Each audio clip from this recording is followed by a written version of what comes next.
اماں کبھی کبھی میں سوچتی ہوں. اس نے دوپٹہ منہ سے ہٹا لیا. اماں کی سانسیں بحال ہو گئیں. جس عمر میں اللڑ بالی لڑکیاں چوری چوری خواب بننا شروع کرتی ہیں، میری قسمت میں اللہ نے اس عمر میں اسپتال کے پھیرے کیوں لکھ دیے؟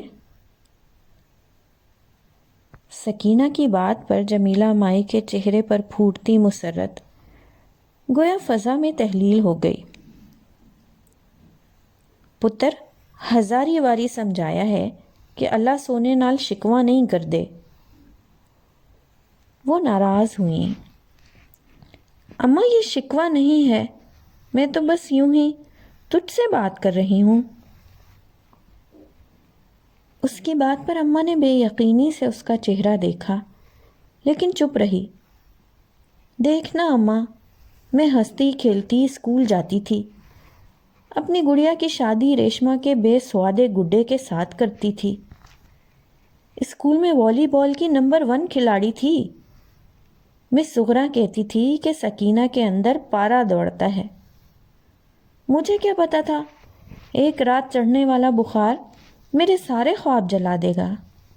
دیکھ اماں، میرے ہاتھ میں تو اب کوئی بھی محبت کی تتلی اور چاہت کا جگنو نہیں رہا. اس نے اپنی خالی مٹھی کھول کر دکھائی. سکینہ کی آواز اور الفاظ کے ساتھ اماں کا دل کٹ رہا تھا. پھر میری کمر پر نکلنے والے اس کب نے تو میری حیاتی کو بھی ٹیڑھا کر دیا. یاد ہے نا پنڈ میں سارے بچوں نے کتنا شور مچایا تھا کہ سکینہ کبڑی مائی بن گئی ہے. اب اسے بھی دانے بھوننے والی بھٹی پر بٹھا دو. جیسے شیدہ کبڑی دانے بھونتی ہے، یہ بھی یہی کام شروع کر دے. سکینہ پر آج کافی دنوں بعد قنوطیت کا دورہ پڑا تھا. اس کی سانولی رنگت متغیر ہو کر سیاہ لگنے لگی تھی. اس نے کھڑکی کے پاس گری تتلی کو اٹھایا جو نہ جانے کیسے پرواز کی طاقت کھو بیٹھی تھی اور اب نڈھال ہو کر زمین پر گر پڑی تھی. اس کے ساتھ بھی تو ایسا ہی ہوا تھا. نی کیوں ادا دیاں گلاں کر دیے سکینہ؟ نہ میری جند مایوس نہیں ہوندے، سونا رب ناراض ہو جاندا ہے. چل اٹھ، میں تسلے وچ پانی لیاندیاں. میری دھی نماز پڑھ کے مینوں سورہ رحمان سنائے گی، ہے نا؟ اماں کی محبت پر اسے کبھی شبہ نہیں تھا. ان کو خوش کرنے کے لیے اس نے مسکرانا چاہا، لیکن آنکھوں سے بہنے والے پانی نے سارا بھرم توڑ دیا. اماں یاد ہے آج کون سی تاریخ ہے؟ سکینہ کے گلے میں بے شمار آنسو اٹکے. ہاں میری جند جان. اماں نے نظریں چرائیں لیکن خاموش رہی. آج 12 مارچ ہے اماں. جمیلہ مائی نے دہل کر کیلنڈر دیکھا. وہ کالی سیاہ رات کیسے بھول سکتی تھی جس کے اندھیروں نے اس کی اور اللہ دتا کمہار کی بیٹی کے سارے اجالے نگل لیے تھے. وہ رات جب وہ دونوں سکینہ کو لے کر 2 بجے سرکاری اسپتال کی ایمرجنسی میں بھاگے تھے اور وہاں کوئی ڈاکٹر نہ پا کر ان کے دلوں پر ایک دم سے ہی کوئی بلڈوزر چلا تھا. اس رات سے شروع ہونے والا سفر 8 سال سے جوں کا توں جاری تھا. رحیم یار خان بہاول پور، ملتان، حیدرآباد، لاہور اور اب وہ اسلام آباد میں تھے. اس سفر میں پہلے گھر بیکا اور اس کے بعد اللہ دتا کی آبائی زمین. اس کے حصے میں آنے والے 2 بیگھے بھی ہاتھ سے نکل گئے. اب سکینہ کی کہانی بیت المال کے توسط سے چل رہی تھی.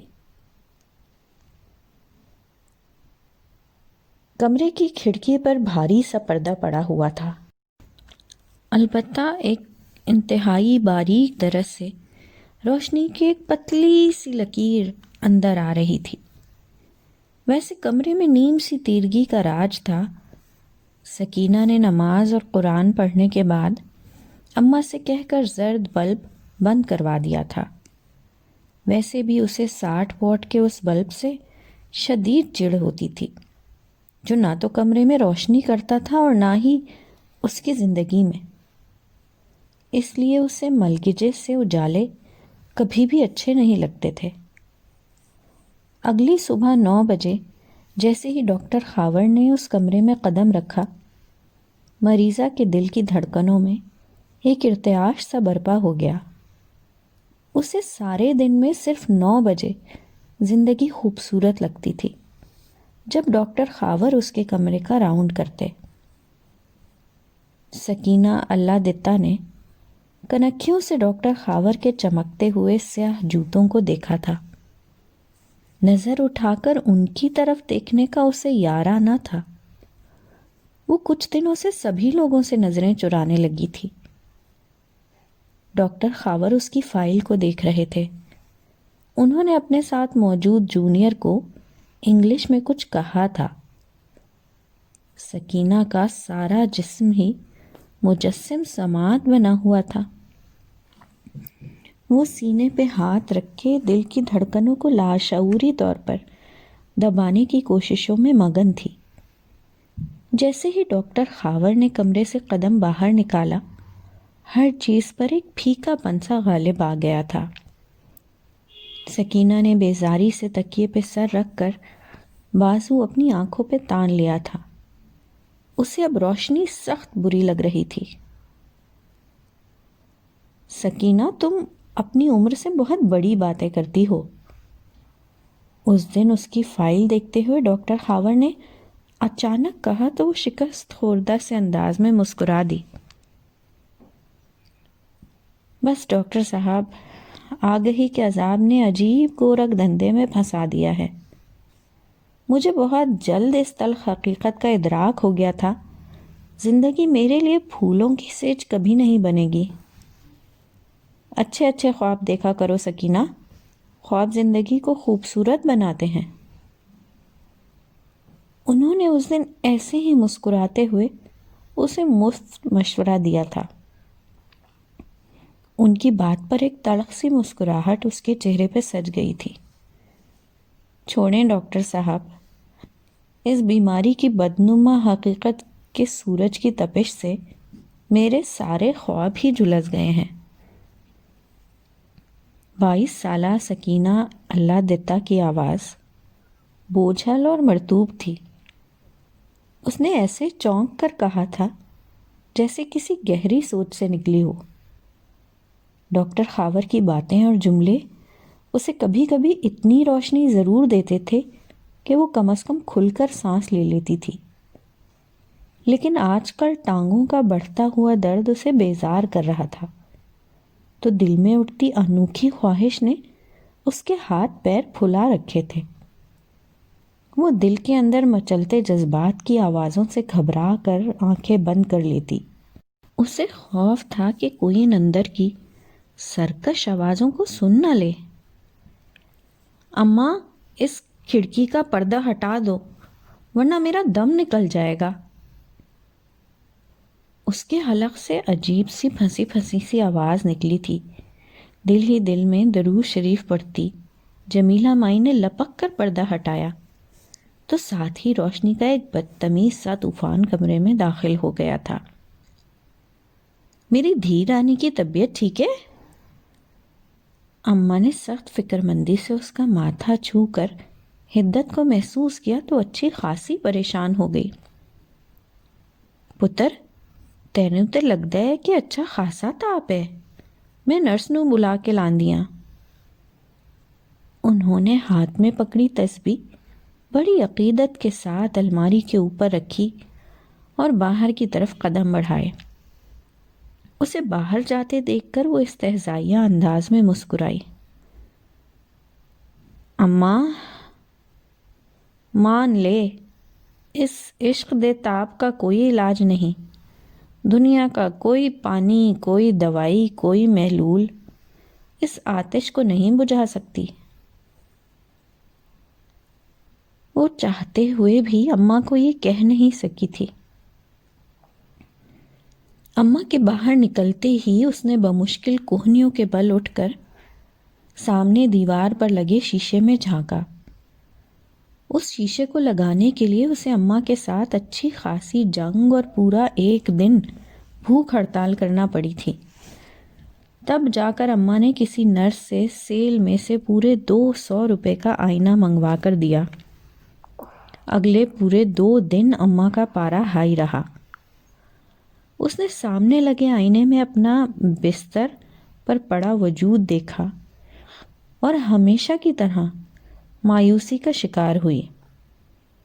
ویسے تو شاید اس کا قد 5 فٹ تک ہوتا، لیکن کچھ سال پہلے اس کی کمر پر ابھرنے والے کوہان اور کوئی جسمانی سرگرمی نہ ہونے کی وجہ سے وزن اچھا خاصا بڑھ گیا تھا، جس کی وجہ سے وہ 4 فٹ کے برابر لگتی۔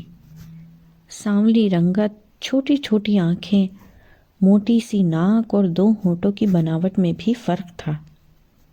اس وجہ سے اس کا مجموعی تاثر بڑا عجیب سا پڑتا تھا۔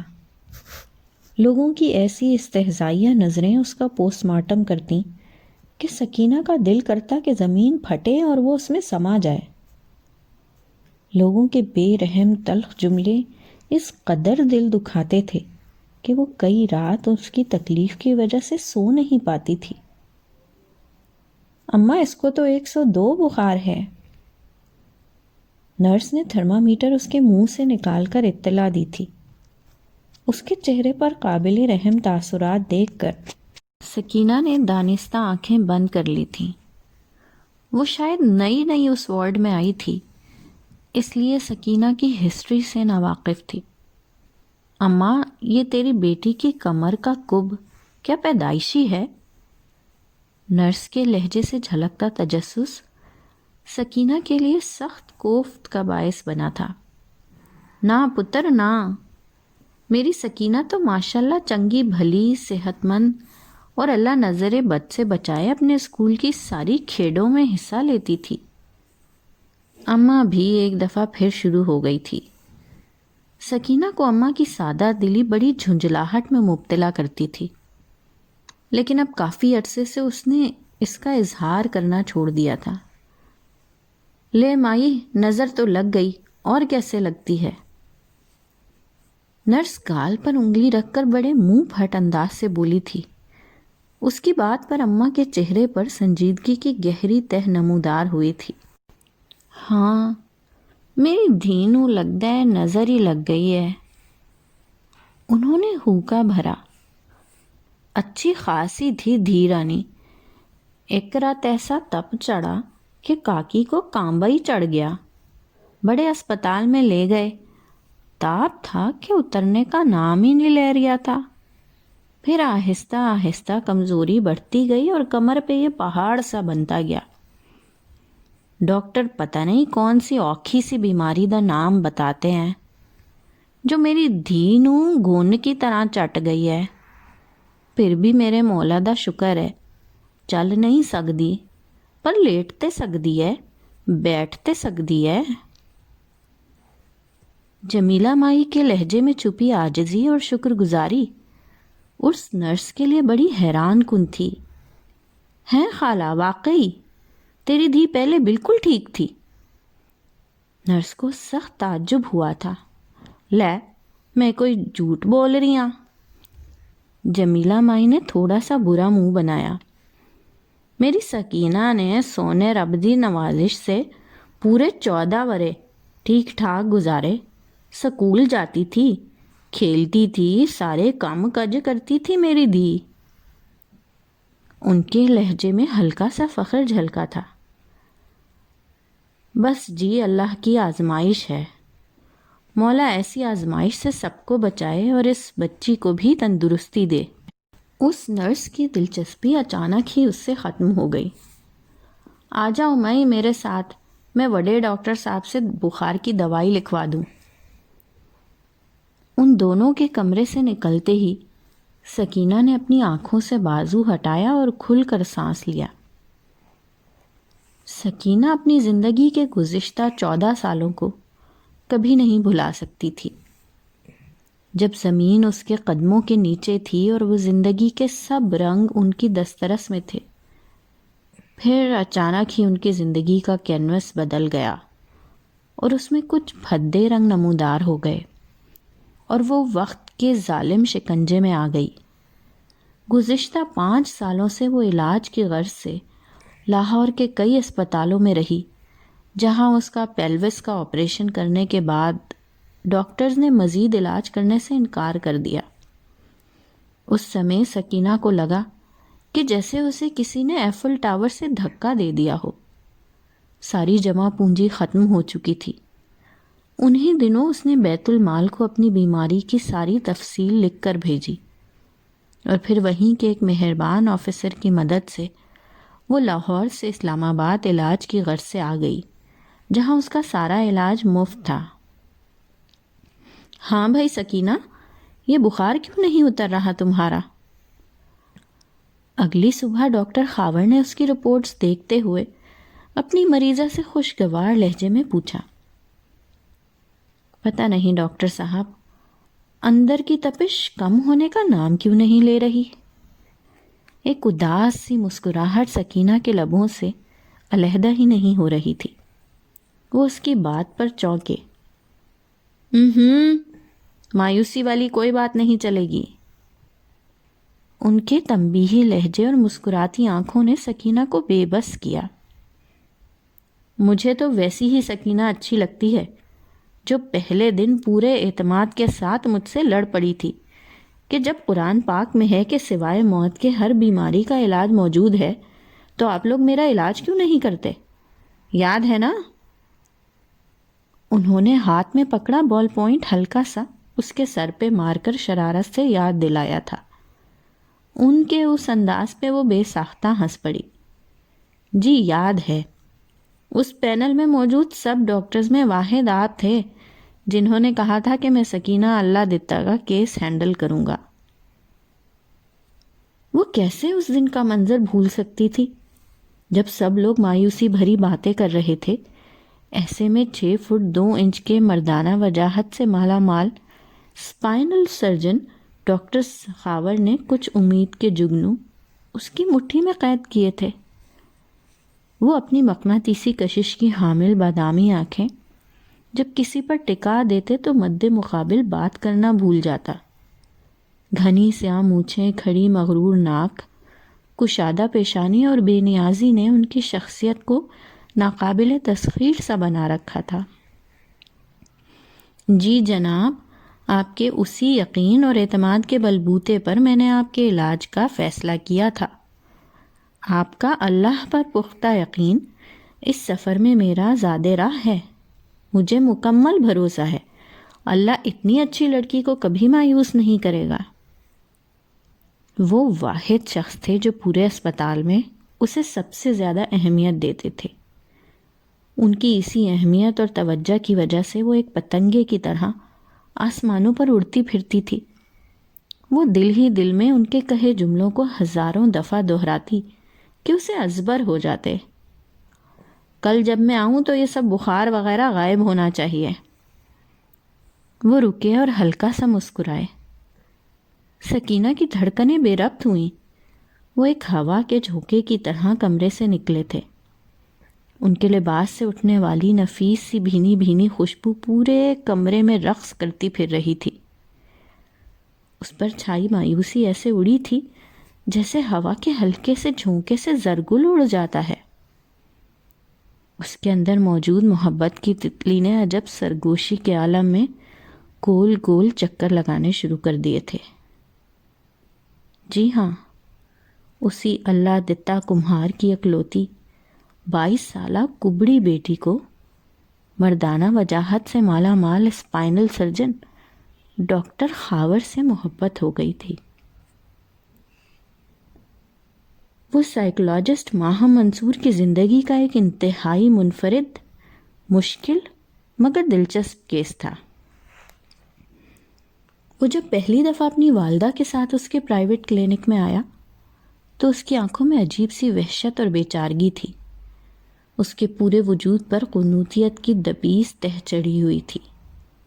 بائیں ٹانگ پر دائیں ٹانگ رکھے وہ انتہائی اضطراری انداز سے اپنا دایاں پاؤں مسلسل ہلا رہا تھا، جو اس کے اندرونی خلفشار کی بھرپور عکاسی کر رہا تھا۔ وہ عجیب سی خود فراموشی کی کیفیت میں مبتلا تھا۔ اس نے دونوں ہاتھوں کی انگلیاں ایک دوسرے میں سختی سے پھنسائی ہوئی تھی۔ ایسے آرٹسٹک ہاتھ تو مصوروں کے ہوتے ہیں۔ ماہم کو اس کے ہاتھ دیکھ کر پہلا خیال یہی آیا۔ ہاں بھائی رامس، کیسے ہو؟ اس کے بے تکلفانہ انداز پر بھی اس نے سپاٹ سے انداز میں بس سر ہلا کر جواب دیا تھا۔ بلیو جینز پر سفید شرٹ پہنے، بڑھی ہوئی شیو اور رف سے حلیے میں بھی اس کی شخصیت خاصی متاثر کن تھی۔ بریزے چکن کے ہلکے سرمئی رنگ کے سوٹ میں ملبوس اس کی ماں کشمیری حسن سے مالا مال تھی، لیکن اس کے حسن میں ایک عجیب سا سوز تھا۔ وہ عمر کے اس حصے میں بھی خوب غضب ڈھا رہی تھی۔ میرا بیٹا الیکٹریکل انجینئر ہے اور اس کی ساری ایجوکیشن انگلینڈ کے ٹاپ کلاس تعلیمی اداروں کی ہے۔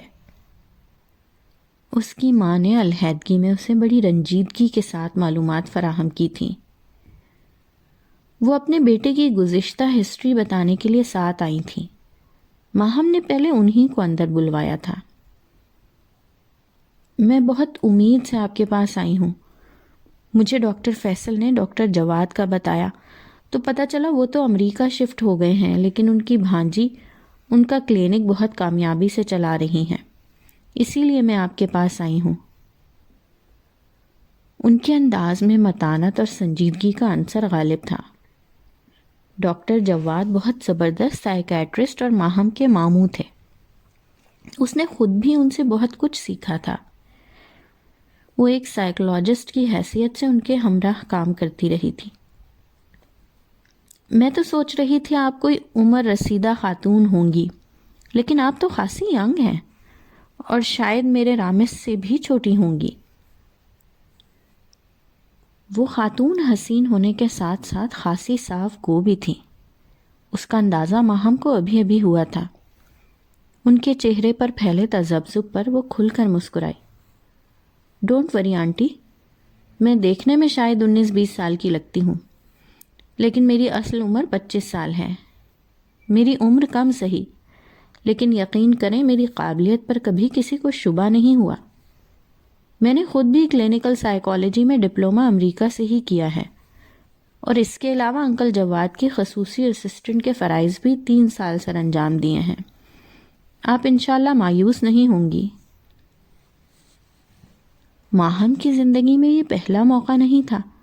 اس کے پاس آنے والے اکثر مریض اپنے سامنے اتنی کم عمر سائیکالوجسٹ کو دیکھ کر چونک جاتے تھے۔ اس کی اس وضاحت پر وہ ہلکا سا مسکرائیں۔ میرے میاں کا انتقال ہو چکا ہے اور میرے صرف 2 ہی بیٹے ہیں۔